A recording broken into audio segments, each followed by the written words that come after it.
నమస్తే welcome to Disha TV. Harish Rao BRS పార్టీలో ఒక కీలకమైన నేత, సిద్దిపేట ఎమ్మెల్యే అలాగే మాజీ మంత్రిగా కొనసాగుతున్నప్పటికీ బీఆర్ఎస్ పార్టీలో ట్రబుల్ షూటర్గా చాలామంది ఆయనను పిలుస్తుంటారు. పార్టీ కష్టకాలంలో ఉన్నప్పుడు తన సేవలను ఉపయోగించుకొని కూడా పార్టీ విజయ తీరాలకు రప్పించడంలో ప్రయత్నం చేస్తారని కూడా విశ్లేషకుల్లో అలాగే పార్టీ కేడర్లో కూడా పేరుంది. దీంతో ఇక బీఆర్ఎస్ పార్టీలో ఒక మాస్ లీడర్గా ఇటు పార్టీలోనూ అలాగే ప్రజల్లో కూడా తనకు పేరుంది. ఇక అధినేత కేసీఆర్ ఏ పిలిపించినా ఏ టాస్క్ ఇచ్చినా విజయవంతంగా కొనసాగి దాన్ని పూర్తి చేసే వరకు నిద్రపోవడానికి కూడా ఆయనకు పేరుంది. ఇక ఈ సందర్భంలో ఆయన పాత్ర గురించి కూడా ప్రధానంగా చర్చ వస్తుంది. ఎందుకంటే మొన్నటి వరకు యాక్టివ్గా ఉన్న హరీష్ రావు ఒక్కసారిగా కొంతకాలంగా సైలెంట్గా మారిపోయారు. గత 15 రోజులుగా మాత్రం సోషల్ మీడియాలో అడపదడప పోస్టులు పెడుతున్నారు. నిత్యం ప్రజల్లో ఉంటూ ఇటు తెలంగాణ భవన్ వేదికగా ప్రెస్ మీట్లు పెట్టే హరీష్ రావు దూరంగా ఉంటున్నారు. మరోవైపు వరంగల్లో ఈ నెల 27వ తారీఖున సిల్వర్ జూబ్లీ బహిరంగ సభ అయితే నిర్వహించబోతున్నారు. దీనికోసం రాష్ట్ర వ్యాప్తంగా సన్నాహక సమావేశాలు అయితే బీఆర్ఎస్ పార్టీ నిర్వహిస్తుంది. ఇక ఆ సన్నాహక సమావేశాల్లో భాగంగా ఇటు జన సమీకరణ కోసం ఇటు కేటీఆర్ మాత్రం వరుసగా రాష్ట్ర వ్యాప్తంగా పర్యటన చేస్తున్నాడు. అతడే ఈ యొక్క సభను డీల్ చేస్తున్నాడు. అయితే హరీష్ రావు ఎందుకు మౌనంగా ఉంటున్నారు, హరీష్ రావు పాత్ర ఏమైంది, హరీష్ రావుకు ఎందుకు దూరంగా ఉండాల్సిన పరిస్థితి వస్తుందనే దానిపైన కూడా పెద్ద ఎత్తున క్వశ్చన్స్ అయితే వస్తున్నాయి. ఎందుకు హరీష్ రావు పాత్ర గురించి ఇప్పుడే ఎందుకు వస్తున్నాయంటే అసలు ఈ సన్నాహక సమావేశాలు అయితేంది, వరంగల్ సంబంధించిన బహిరంగ సభ అనేది హరీష్ రావే చూసుకోవాలనేది గత నెలన్నర క్రితమే అప్పటికే పార్టీ డిసైడ్ చేసింది. అలాగే వరంగల్లో స్థల సమీకరణ అంటే స్థల పరిశీలన, ఎక్కడ సభ పెడితే బాగుంటుంది, ఏ స్థలంలో పెడితే అనువుగా ఉంటుంది, లక్షల మంది హాజరు కావాల్సిన యొక్క సభ అయితే సజావుగా జరగాలంటే వేదికను తయారు చేయాలి. అలాగే జన సమీకరణ బాధ్యత కూడా హరీష్ రావే తీసుకోవాలని కూడా అప్పట్లో కేసీఆర్ డిసైడ్ అయ్యారు. దీంతో వరంగల్కి వెళ్ళి అక్కడ స్థల పరిశీలన కూడా చేశారు. అక్కడ స్థానికంగా ప్రెస్ మీట్ కూడా పెట్టి నేను ఇక్కడే ఉంటాను, అవసరమైతే ఇక్కడే మకాం వేసి జన సమీకరణ అయితేంది అన్ని రకాలుగా ఏర్పాట్లు కూడా బాధ్యత చూస్తానని కూడా హరీష్ రావు చెప్పాడు. సో ఇక హరీష్ రావే మొత్తం వరంగల్ సభను చూసుకుంటాడు, ఇక మొత్తం జన సమీకరణ చూసుకుంటాడు, ఇక రివ్యూలు కానీ అన్ని రకాలుగా చూసుకుంటాడు, ఆయనే బాధ్యత వహిస్తాడని కూడా అందరూ అనుకున్నారు. ఏమైందో తెలియదు, ఒక్కసారిగా ఈ 10-12 రోజులు గత 2 వారాల నుండి హరీష్ రావు ఈ యొక్క సభ సంబంధించిన వ్యవహారాలకు కానీ పార్టీ వ్యవహారాల విషయంలో కానీ సైలెంట్గా ఉండిపోయారు. ఒకవేళ అధినేత హరీష్ రావును పిలిపించి నువ్వు సైలెంట్గా ఉండాలని చెప్పారా, లేకపోతే దూరంగా అంటే ఈ సభ నిర్వహణ విషయంలో మాత్రం దూరంగా ఉండాలని చెప్పారో తెలియదు. మరి ఏ కారణాలేమో తెలియదు. కారణాలు ఏమైనప్పటికీ ఒక్కసారిగా హరీష్ రావు ఇటు మీడియాలోనూ అలాగే సోషల్ మీడియాలోనూ అలాగే పార్టీ వేదికల కార్యక్రమాలలోనూ చాలా యాక్టివ్గా ఉండే వ్యక్తి చాలా తక్కువ స్పేస్లో అక్కడ ఉంటున్నారు. సిద్దిపేటకే పరిమితం అవుతున్నారు. సిద్దిపేటకు సంబంధించిన కార్యక్రమాల్లో అక్కడ ముందుగా నిర్ణయించిన కార్యక్రమాల్లో లోకల్ కార్యక్రమాల్లో ఎక్కువగా పాల్గొంటున్నారు. ఎందుకంటే ఆయన తనకంటూ ఒక పాపులారిటీ ఉంది, తను పిలిస్తే చాలామంది వస్తారు, తను కూడా అలా వర్క్ చేయగల వ్యక్తి. దానికి అంతకుముందే ఆయనకు టాస్క్ ఇచ్చారు, ఏం జరిగిందో తెలియదు, మరి తెలియదు కానీ ఒక్కసారిగా ఆయన పాత్ర సైలెంట్ అయిపోయింది. దీంతో ఇక హరీష్ రావు ఏం చేయబోతున్నారు, నిజంగా హరీష్ రావు ఎందుకు మౌనంగా ఉన్నారు, హరీష్ రావు ఎందుకు ఈ సభ కార్యక్రమాలకు దూరంగా ఉంటున్నారు, ఇక పార్టీ యాక్టివిటీస్లో కూడా అడపదడప తప్ప అసలు కనీసం పూర్తి స్థాయిలో కనిపించట్లేదనే ఒక ప్రశ్న అయితే వెంటాడుతుంది. వాస్తవంగా కేసీఆర్ కుటుంబంలో నిజంగా అంతర్గత కుమ్ములాట అయితే కొనసాగుతుందని కూడా కొంతకాలంగా చర్చ అయితే ఉంది.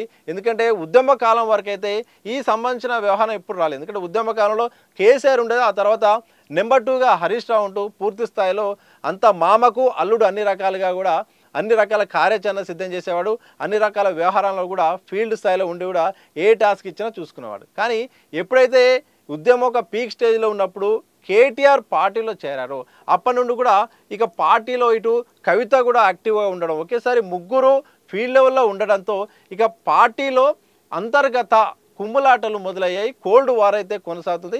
నాయకత్వం విషయంలో, నాయకత్వ బాధ్యతల విషయంలో మాత్రం నేనంటూ కూడా నెంబర్ 2 స్థానం కోసం అయితే ఇంటర్నల్గా ఎక్కడ కనిపించకుండా బయట మాత్రం నవ్వుతూ పక్కపక్కనే కూర్చొని నవ్వుతున్నప్పటికీ కూడా ఇంటర్నల్ మాత్రం నాయకత్వం కోసం మాత్రం ఒక అలజడి అలాగే కోల్డ్ వార్ నడుస్తుందని కూడా ఇటు పార్టీ వర్గాల్లో కానీ బయట కూడా ప్రచారం జరుగుతున్నది.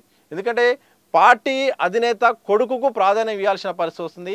ఇటు హరీష్ రావు పూర్తి రాజకీయంగా చూసినా కానీ శక్తి వంచన లేకుండా కష్టపడతాడు. అతను చాలా ఫుల్ టైం పొలిటీషియన్గా వ్యవహరిస్తాడు.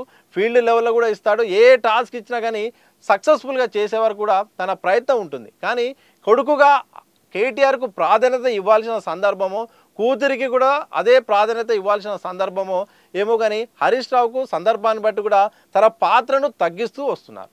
ఎందుకంటే చాలా సందర్భంలో ఇదే జరిగింది. ఎందుకంటే ఉద్యమం టైం తర్వాత కూడా కొన్ని బహిరంగ సభల్లో కూడా కూర్చోవలసిన ప్లేస్లో కూడా ఆయన రెండో వరుసలో కూర్చోవడం, కొన్ని సభల్లో ఆయన హాజరు కాకపోవడం, ఆ తర్వాత గవర్నమెంట్ వచ్చిన తర్వాత సెకండ్ టైం గవర్నమెంట్ వచ్చిన తర్వాత కూడా పూర్తి స్థాయి మంత్రివర్గ విస్తరణ చేయలేదు. ఆ ఉన్న ఆరుగురు చేసినప్పుడు కూడా దాంట్లో హరీష్ రావు అంటే దాదాపు ఒక 6 నెలల వరకు మంత్రివర్గ విస్తరణ లేకుండా హరీష్ రావుకి ఎలాంటి మంత్రి పదవి ఇవ్వకుండా సైలెంట్గా చేశారు. అంటే చాలా సందర్భాలు కూడా ఉన్నాయి. హరీష్ రావు ప్రాధాన్యత తగ్గిస్తూ కేటీఆర్ను ముందు పెట్టే కోణమేమో కానీ చాలా వరకు కూడా హరీష్ రావు ప్రియారిటీని తగ్గించి కూడా దూరం పెట్టే ప్రయత్నం చేశారు. కానీ తనకున్న స్పేస్లో పార్టీలో ఏ అవకాశం ఇచ్చినా దాన్ని మళ్ళీ పనిచేస్తూ పోతూ కూడా మళ్ళీ తనకంటూ ఒక గుర్తింపు, తనకంటూ ఒక ఇమేజ్ సొంతం చేసుకుంటూ ముందుకెళ్తున్నట్టు. ఇప్పుడు కేసీఆర్ కూడా ఇటు అల్లుండి కాదనలేని పరిస్థితి, అట్లని సొంత కొడుకును తక్కువ చేయలేని పరిస్థితి కావచ్చు. అందుకనే వర్కింగ్ ప్రెసిడెంట్ అనేది క్రియేట్ చేసి పార్టీలో నెంబర్ 2 అనే స్థానానికి అయితే కేటీఆర్కి ఇచ్చారు. ఇక కేటీఆర్కు హరీష్ రావుకు ఇంటర్నల్గా లోపల మాత్రం ఎక్కడో కోల్డ్ వార్ అయితే కొనసాగుతుందని కూడా చాలామంది కూడా చెప్తుంటారు. ఈ మధ్యకాలంలో ఎమ్మెల్సీ కవితకు అలాగే కేటీఆర్ కూడా కోల్డ్ వార్ ఉన్నది. ఎందుకంటే నాయకత్వ విషయంలో మాత్రం నాకు కావాలి నాకేం తక్కువ అనే విషయంలో మాత్రం కుటుంబంలో ఒక వాతావరణం అయితే ఉందని మాత్రం తెలిసింది. ఇక హరీష్ రావు విషయానికి వద్దాం. ఇక హరీష్ రావు మాత్రం ఇప్పుడు సిద్దిపేట ఎమ్మెల్యే స్థాయిలో వరకే పనిచేస్తున్నారు. రాష్ట్ర వ్యాప్తంగా తిరగాల్సిన సమయంలో కూడా పూర్తి స్థాయిలో తనకు కేటాయించట్లేదు. అలాగే పార్టీ కార్యక్రమాల విషయంలో మాత్రం ఎలాంటి ఇంపార్టెంట్ ముఖ్యమైన సభల విషయంలో కానీ చేరికల విషయంలో కానీ హరీష్ రావు పాత్ర తగ్గిస్తూ అలాగే దాని స్థానంలో మాత్రం కేటీఆర్ ముందు వరుసలో ఉంటున్నారు. ఇక కొంతకాలంగా ఈ సమస్య నడుస్తుంది. తాజాగా వరంగల్ బహిరంగ సభ నేపథ్యంలో ఈ సన్నాహక సమావేశాల నేపథ్యంలో మాత్రం ఇక ఈ యొక్క ఇద్దరి మధ్య ఒక కోల్డ్ వార్ ఉంది. అలాగే హరీష్ రావు పాత్రను సైడ్ చేసే కోణం అయితే చాలా స్పష్టంగా కనిపిస్తూ ఉంది. నిజంగా ఇప్పుడున్న పరిస్థితుల్లో హరీష్ రావు ఒకవేళ ప్రాధాన్యత తగ్గించినా లేకపోతే పార్టీలో ఆయనకైనా ఇబ్బంది వచ్చినా ఇప్పటికిప్పుడు బయటికి వెళ్ళగలుగుతాడా, సొంత పార్టీ పెట్టగలుగుతాడా, ఇతర పార్టీలో చేరగలుగుతాడా అంటే ఇదొక బిగ్ క్వశ్చన్. ఎందుకంటే కేసీఆర్ యాక్టివ్గా ఉన్నారు. ఇప్పుడున్న పరిస్థితుల్లో చాలామంది హరీష్ రావు సంబంధించిన సన్నిహితులు అయితే అలాగే బీఆర్ఎస్ పార్టీ వాళ్ళు అయితే చెప్పేది ఏంటంటే తెలిసి కేసీఆర్ బతికుండగా మాత్రం హరీష్ రావు అయితే ఆ పని చేయడు, వెన్నుపోటు రాజకీయంలాగా అతనికి ముద్ర పడుతుంది. కాబట్టి కేసీఆర్ చనిపోయిన తర్వాత చేయొచ్చు, ఆయన యాక్టివ్గా లేని తర్వాత చేయొచ్చు. కానీ ఇప్పటికిప్పుడు హరీష్ రావు అయితే అలాంటి ప్రయాణం చేయడు, పార్టీలో వండుకుంటూనే తన పని తను చేసుకుంటాడనేది ఒక చర్చ. మరోవైపు ఆయనకు ఎలాంటి ప్రాధాన్యత ఇస్తారనేది కూడా ఒక చర్చ. ఎందుకంటే కేటీఆర్కు ప్రాధాన్యత ఇవ్వాలి. ఆ నేపథ్యంలో ఇటు సభ సంబంధించిన వ్యవహారాలైనా పార్టీ వ్యవహారాలైనా ఎన్నికల సంబంధించిన వ్యవహారాలైనా కూడా అన్ని కూడా కేటీఆర్కి ఇస్తూ వస్తున్నారు. ఈ మధ్యకాలంలో ఎమ్మెల్సీ కవిత కూడా మళ్ళీ యాక్టివ్ అయిపోయారు. మొన్నటి వరకు బీసీ వాదంతో ముందుకెళ్లిన కవిత ఇప్పుడు వరంగల్ సభ సంబంధించిన వ్యవహారాలు కూడా అధినేత ఇచ్చాడేమో వరుసగా సన్నాహక సమావేశాలు చేస్తుంది. నిజామాబాద్తో పాటు ఖమ్మం సంబంధించిన సమావేశాలు చేస్తుంది. అలాగే మహిళలను జన సమీకరణలో భాగంగా సమావేశాలు చేస్తుంది. అంటే ఒక రకంగా పార్టీలో మళ్ళీ యాక్టివ్ అయిపోయిన పరిస్థితి. ఈ నేపథ్యంలో హరీష్ రావు దారెటు అని కూడా చాలామంది అంటున్నారు. ఒకసారి మరోవైపు మౌనం వెనుక కారణం ఏంటి, నిజంగానే అధినేత పిలిచాడా, పార్టీలో సైలెంట్గా ఉండండి, ఈ టైంలో వద్దు, సైలెంట్గా ఉండు, దూరంగా ఉండని చెప్పాడా, లేకపోతే వివిధ కారణాలు చూపి నువ్వు ఈ పని చేసినావు, ఇలా జరిగింది, దీనికోసమే ఒకవేళ నువ్వు దూరంగా ఉండాలని ఒక విషయం చెప్పాడనేది కూడా ఒక క్వశ్చన్ కూడా. ఎందుకంటే వరంగల్ సభ విషయంలో మాత్రం ముందుగా పర్మిషన్ విషయంలో కానీ స్థానిక నేతల విషయంలో మాత్రం కేసీఆర్ చాలా సీరియస్గా ఉన్నట్టు తెలిసింది. ఎందుకంటే సభ పర్మిషన్ కోసం హైకోర్టు మెట్లు ఎక్కాల్సిన పరిస్థితి వచ్చింది. హైకోర్టు మెట్లు ఎక్కిన తర్వాతనే సభకు పర్మిషన్ రావడంతో అక్కడ ఉన్న స్థానిక నేతలపైన సీరియస్గా ఉండడం, దాని వెనుక హరీష్ రావు వాళ్ళని కరెక్ట్ కోఆర్డినేట్ చేయడానికి ఒక రీజన్ కూడా కావచ్చు. మిగతా కారణాలు ఏమైనప్పటికీ లేకపోతే ఈ సభ సక్సెస్ అయితే ఆ క్రెడిట్ అంతా కూడా హరీష్ రావుకే పోతుందని ఒక విషయం కావచ్చు, ఏదో తెలియదు. కానీ మొత్తానికి కేటీఆర్కు ఉన్న పలంగా ఈ వారం 10 రోజులు ఒక్కసారిగా కేటీఆర్ స్ట్రీమ్ లైన్కి వచ్చారు, మొత్తం యాక్టివ్ అయిపోయారు.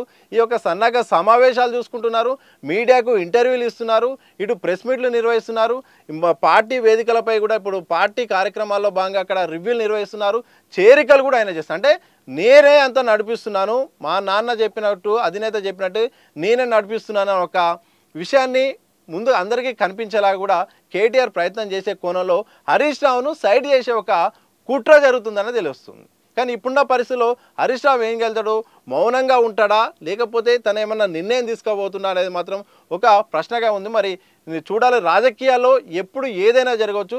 కానీ కేసీఆర్ కుటుంబంలో మాత్రం రాజకీయంగా ఏదో రోజు మాత్రం ఆ కుటుంబంలో ఉన్న అంతర్గత కుమ్ములాటలు ఒక రోజు మాత్రం బయటపడతాయని కూడా చాలామంది పార్టీ సంబంధించిన కేడర్ కానీ అలాగే విశ్లేషకులు కానీ చాలామంది చెప్తారు. ఎందుకంటే ఒక కుటుంబంలో ఒకరున్న వరకు ఏం కాదు, కానీ ఇద్దరు ముగ్గురు ఉన్నప్పుడు పవర్ సెంటర్ సమస్య వచ్చినప్పుడు ఈ యొక్క అంతర్గత కుమ్ములాటలు మొదలైతే అదే ఆ పార్టీకి ఏదో రోజు ఇబ్బంది అవుతుంది. ఇది తెలిసిన అధినేత జాగ్రత్త పడుతూ ఇటు కేటీఆర్ను అలాగే హరీష్ రావును అలాగే కవితను ఇక్కడ వాళ్ళ ప్రాధాన్యత క్రమంలో వాళ్ళను ఉపయోగించుకుంటూ జాగ్రత్త పడుతున్నారు. ఏ మాత్రం తేడా వచ్చినా హరీష్ రావు బయటికి వెళ్ళినా ఇటు పార్టీకి ప్రమాదం.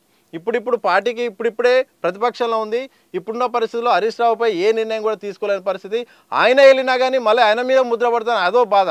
సో ఈ నేపథ్యంలో ఒక బీఆర్ఎస్ పార్టీలో మాస్ లీడర్గా ఉన్న హరీష్ రావు అలాగే ప్రజల్లో ఇటు పార్టీ కేడర్లో కూడా తనకంటూ ఒక పాపులారిటీ ఉండి ప్రతిపక్ష నాయకులకు కూడా తన మీద ఒక సాఫ్ట్ కార్నర్ ఉంది. ఎందుకంటే తనపై ఎన్ని విమర్శలున్నా తనపై ఎన్ని ఆరోపణలున్నా మాత్రం ఆయన ఒక ఫుల్ టైం పొలిటీషియన్గా ఆయన లేవనెత్తే ప్రశ్నలకు ఆయన ఫీల్డ్లో తిరిగే ఒక విధానానికి ఆయన రెగ్యులర్గా ఉండే రాజకీయ యాక్టివిటీస్ పైన మాత్రం ఇటు రాజకీయ విశ్లేషకుల్లో అలాగే ప్రత్యర్థుల్లో కూడా ఆయన ఒక ఆజాత శత్రువుగా ఉన్నాడు. మొత్తానికి పార్టీ విషయంలో మాత్రం ఎప్పటికైనా కేసీఆర్ తర్వాత పూర్తి స్థాయిలో మాస్ లీడర్గా ఆ పార్టీని నడిపించగల సత్తా హరీష్ రావుకు ఉందని కూడా సొంత పార్టీ నేతలు అలాగే బయట విశ్లేషకులు కూడా చెప్తారు. ఈ నేపథ్యంలో మరి బీఆర్ఎస్ రాజకీయ భవిష్యత్తు ఎలా ఉండబోతుంది, కేటీఆర్ చేతిలో పూర్తి స్థాయిలో పవర్స్ ఇస్తే పార్టీ నిలబడుతుందా, హరీష్ రావును సైడ్ చేస్తే కేటీఆర్కు దారి ఈజీ అవుతుందా, ఈజీ అయిన కోణంలో మరి హరీష్ రావు దారెటు పోతుంది, అలాగే హరీష్ రావు మౌనంగా ఉన్నంత మాత్రాన బీఆర్ఎస్ పార్టీ ఎదుగుతుందా, ఏం జరుగుతుందో తెలియదు. మొత్తానికి మాత్రం కొంతకాలంగా యాక్టివ్గా ఉన్న హరీష్ రావు మాత్రం ఒక్కసారిగా ఈ 2 వారాల నుండి వరంగల్ సంబంధించిన ఏదైతే రథోత్సవ సభ ఉందో ఈ సభ ఏర్పాట్ల విషయంలో మాత్రం పూర్తిగా ఆయనే బాధ్యత వహించి జన సమీకరణ చూసుకోవాల్సిన వ్యక్తి, అలాగే స్థల పరిశీలన చేసిన వ్యక్తి. ఈ యొక్క సభ సమావేశాలకైతే చాలా దూరంగా ఉన్నారు.